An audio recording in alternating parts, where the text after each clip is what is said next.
لاہور سمیت ملک کے مختلف علاقوں میں بادل برس پڑے۔ صوبائی دارالحکومت میں 28 فروری تک بارشیں متوقع۔ ساہیوال، جھنگ، تاندلیاں والا، لالیاں، حویلی لکھا میں رم جھم۔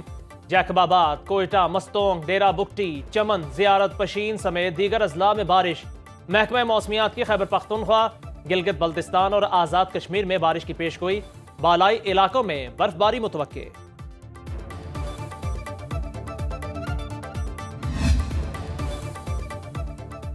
وسطی ایشیائی ریاستوں سے تعلقات مضبوط بنانے کا عزم۔ وزیر اعظم شہباز شریف آج آذربائیجان سے ازبیکستان جائیں گے۔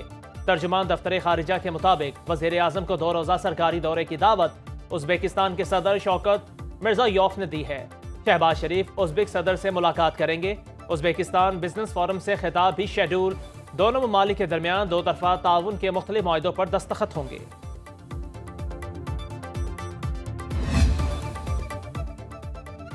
اقوام متحدہ کی سلامتی کونسل میں یوکرین سے متعلق امریکی قرارداد منظور۔ قرارداد روس مخالف تمام یورپی ترامیم مسترد کرتے ہوئے منظور کی گئی۔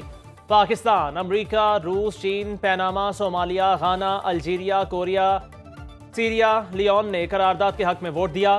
فرانس، برطانیہ، سلووینیا، ڈنمارک اور یونان نے ووٹنگ میں حصہ نہیں لیا۔ قرارداد میں روس یوکرین جنگ کا فوری خاتمے اور یوکرین اور روس کے درمیان دیرپا امن کے قیام کا مطالبہ۔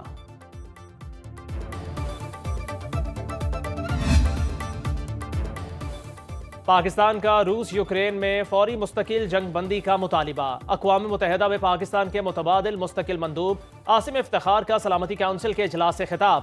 کہا پاکستان طاقت یا ہتھیاروں کے استعمال سے کسی بھی علاقے کو ہتھیانے کے حق میں نہیں۔ روس یوکرین تنازع کو 3 سال بیت چکے۔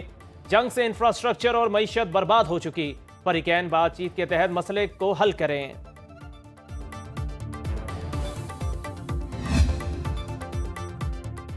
یوکرین جنگ چند ہفتوں میں ختم ہو سکتی ہے۔ پیوٹن نے یوکرین میں امن دستوں کو قبول کرنے کی حامی بھر لی ہے۔ امریکی صدر کی فرانسیسی ہم منصب کے ساتھ ملاقات کے بعد وائٹ ہاؤس میں پریس کانفرنس۔ ٹرمپ نے کہا جلد ہی روسی اور یوکرینی صدور سے ملاقات کروں گا۔ ماسکو کا دورہ کرنے کو بھی تیار ہوں۔ ایمانوئل میکرون کا کہنا تھا کہ یوکرین کو سلامتی کی ضمانت دینے کے لیے تیار ہیں۔ امن مشن میں یورپی فوجیوں کو بھی شامل کر سکتے ہیں۔ یورپی افواج فرنٹ لائن پر نہیں بلکہ ضمانت کے طور پر موجود ہوں گی۔ روسی صدر کی امریکہ کے سرکاری اور نجی اداروں کو مل کر کام کرنے کی پیشکش۔ ماسکو میں صحافیوں سے گفتگو کرتے ہوئے ولادیمیر پیوٹن نے کہا معدنی وسائل پر تعاون سے متعلق امریکہ کے ساتھ کام کرنے کے لیے تیار ہیں۔ ٹرمپ کا موقف روسی نہیں یوکرینی مفاد میں ہے۔ امریکہ یوکرین معاہدہ سے ہمارا کوئی لینا دینا نہیں۔ یوکرین سے متعلق مذاکرات میں یورپی یونین کی شمولیت پر کوئی حرج نہیں۔ یورپ خود ہی روس سے بات چیت سے انکار کر رہا ہے۔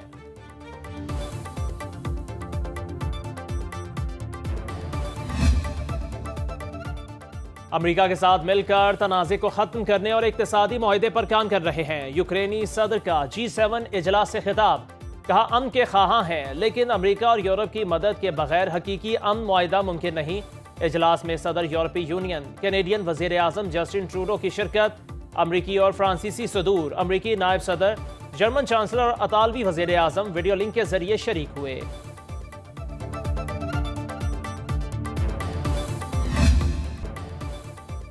موسمیاتی تبدیلیوں کی فنڈنگ، IMF مشن کے سندھ اور خیبر پختونخوا کے حکام سے مذاکرات۔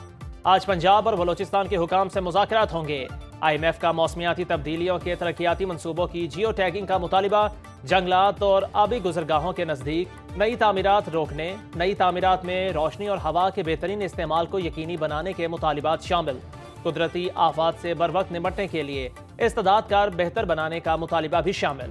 پاکستان کو موسمیاتی تبدیلیوں سے نمٹنے کے لیے $1.5 ارب ملنے کا امکان۔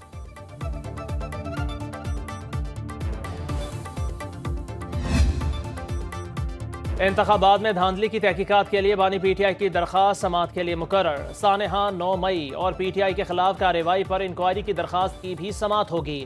الیکشن کمیشن کے خلاف کارروائی کے لیے شیر افضل مروت کی درخواست کی بھی سماعت ہوگی۔ جسٹس امین الدین خان کی سربراہی میں سپریم کورٹ کا 5 رکنی آئینی بینچ 28 فروری کو کیسز سنے گا۔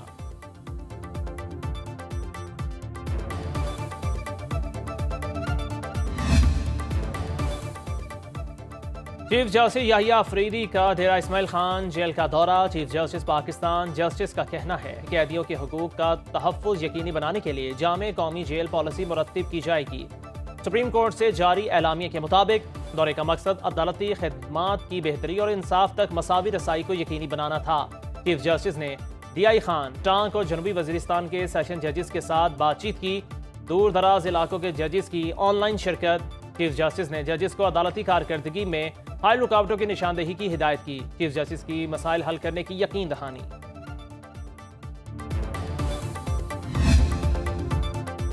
سیکورٹی فورسز کا ضلع خیبر کے علاقے باغ میں آپریشن، 10 خوارج جہنم واصل۔ علاقے میں ممکنہ خارجیوں کے خاتمے کے لیے کلیئرنس آپریشن جاری۔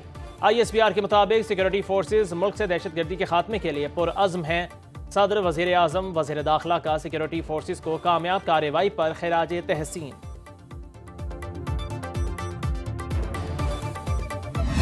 لاہور میں ہارس اینڈ کیٹل شو کی رنگارنگ اختتامی تقریب۔ Army chief general Asim Munir اور وزیر اعلیٰ پنجاب مریم نواز بطور مہمان خصوصی شریک ہوئے۔ نیزہ بازی اور کبڈی کے مقابلے، رینجرز کے جوانوں نے مشعل بردار پریڈ کی۔ اعلیٰ نسل کے جانوروں کی نمائش، راحت فتح علی خان اور عارف لوہار نے آواز کا جادو جگایا۔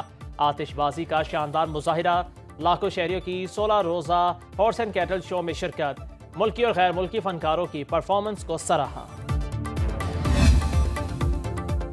پاکستان میں رمضان المبارک 2 مارچ سے شروع ہونے کا امکان، سپارکو کی پیش گوئی۔ ترجمان کے مطابق نیا چاند 28 فروری کو 5:45 پر پیدا ہوگا۔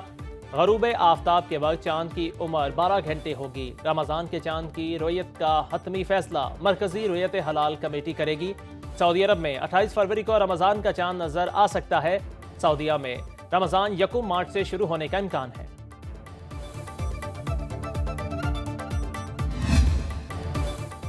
سسٹم میں پانی ہی موجود نہیں، اس لیے نئی نہریں نہیں بن سکتی۔ وزیر اعلیٰ سندھ مراد علی شاہ کا کہنا ہے اپنے موقف کو دلائل کے ساتھ منوا سکتے ہیں، قانون کو ہاتھ میں لینے یا سڑکوں پر آنے کی ضرورت نہیں ہے۔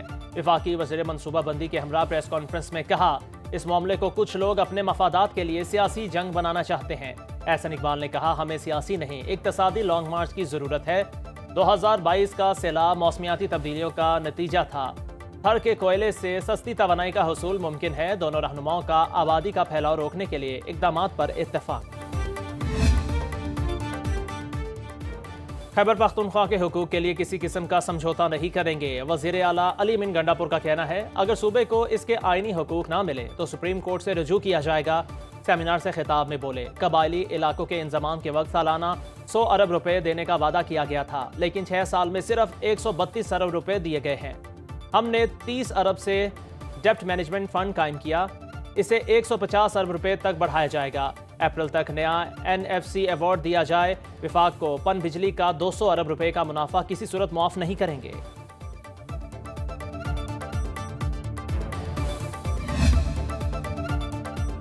صدر آصف علی زرداری آج لاہور میں پیپلز پارٹی کے ارکان پنجاب اسمبلی سے ملاقات کریں گے۔ گورنر پنجاب سردار سلیم حیدر خان بھی شریک ہوں گے۔ صدر مملکت کی سرگودا آمد، آرمی کے مونوریماؤنٹ ڈپو کا دورہ، صدر مملکت کو مختلف نسلوں کے گھوڑوں کی افزائش، نسل اور افواج پاکستان کی ضروریات پورا کرنے میں مونا ڈپو کے کردار پر بریفنگ دی گئی۔ صدر مملکت کو بتایا گیا مونا ڈپو تقریباً 150 سال قدیم ہے۔ صدر نے نایاب نسل کے گھوڑوں کی افزائش میں مونا ڈپو کے کردار کو سراہا۔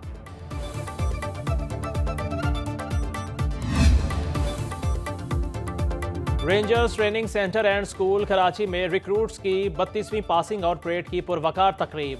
مہمان خصوصی corps commander Karachi lieutenant general Awais Dastgir نے دوران ٹریننگ اعلیٰ کارکردگی کا مظاہرہ کرنے والے ریکروٹس میں انعامات تقسیم کیے۔ خطاب میں کہا پریڈ کا اعلیٰ معیار دیکھ کر دلی خوشی ہوئی۔ D G Rangers Sindh major general Muhammad Shamrez نے کور کمانڈر کراچی کا استقبال کیا۔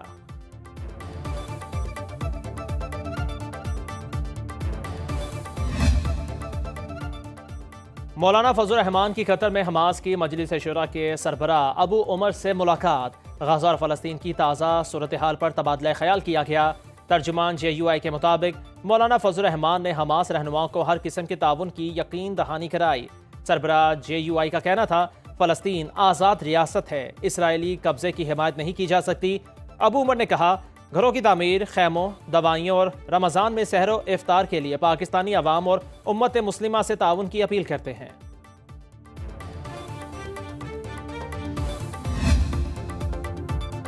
سرکاری اداروں کا منافع اور خسارہ دونوں برابر ہو گئے۔ مالی سال 2024 میں 820 ارب روپے منافع کمایا، دیگر اداروں نے 850 ارب نقصان کر کے حساب برابر کر دیا۔ آئل اینڈ گیس کمپنی نے 209 ارب روپے منافع حکومت کو دیا۔ وزارت خزانہ کے مطابق نیشنل ہائی وے اتھارٹی نے سب سے بڑا 296 ارب روپے کا خسارہ پیش کر دیا۔ پاکستان پیٹرولیم نے 115 ارب روپے منافع کمایا۔ کوئٹہ الیکٹرک سپلائی کمپنی نے 120 ارب روپے خسارے کا بل حکومت کو تھما دیا۔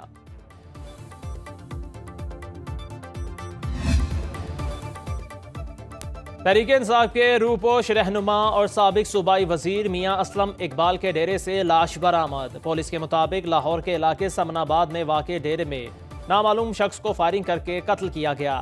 جائے وقوع سے شواہد اکٹھے کر کے لاش مردہ خانے منتقل کر دی گئی۔ واقعے کی تحقیقات جاری۔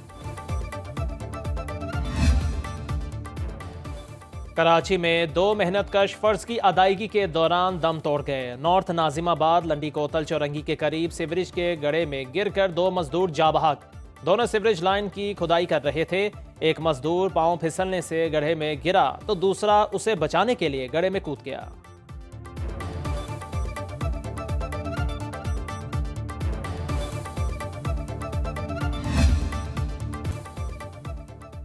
کراچی میں پاک بحریہ کی مشق میں سی گارڈز 2025 کی افتتاحی تقریب، 50 سے زائد قومی سٹیک ہولڈرز کی شرکت۔ آئی ایس پی آر کے مطابق شرکاء کو مشق کے مقاصد اور جوائنٹ میری Times information and coordination centre کی کاوشوں سے آگاہ کیا گیا۔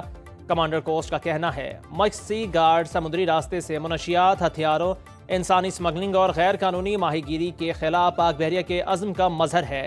پاک بحریہ میری ٹائم ڈومین میں روایتی خطرات کے علاوہ غیر روایتی چیلنجز سے نمٹنے کے لیے ہمہ وقت تیار ہے۔